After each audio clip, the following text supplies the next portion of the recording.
Welcome to the NC Spin After Spin. Additional comments from our panelists just available on our website. John Hood, what do you wish you'd had a chance to say on last week's show but didn't? Brad, naturally, we talked a lot about COVID-19 and to some extent analyzing the data on COVID-19 over time. One of the things that people have learned, there's many mysteries still left to discover, but one of the things people have learned over time, if you look around the world and look around the United States, is that while there are a variety of ways one could get infected with the COVID-19 virus, come down with the disease, it is overwhelmingly the transmission by people who are in enclosed spaces for not just a few minutes at a time or 15 or 20 minutes at a time, but hours at a time, days at a time.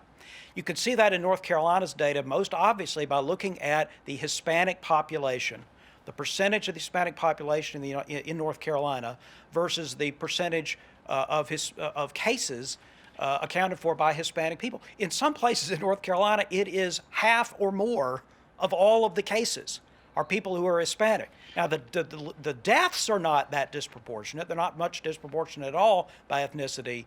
They are by race, but that's a different matter. But the infection rate is quite disproportionate. What that tells us is something about the ease of transmission inside when you're working in meat packing plants or other kinds of plants where you have recirculated air. Lots of Hispanics disproportionately work in those kinds of environments.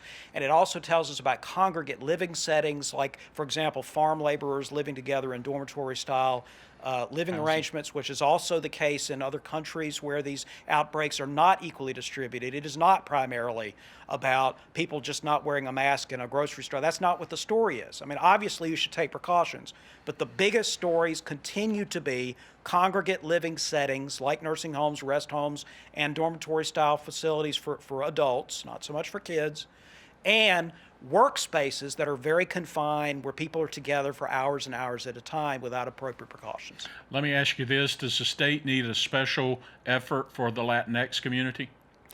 I assume there is some of that already, but yes, in addition to the fact that the risk is not equally distributed, it is also the case that we need to make sure that Spanish language and other language material is being put out, and we're expressing the risks effectively to people for whom English is not a first language. John, thank you, and thanks for watching the After Spin. More video all during the week on ncspin.com.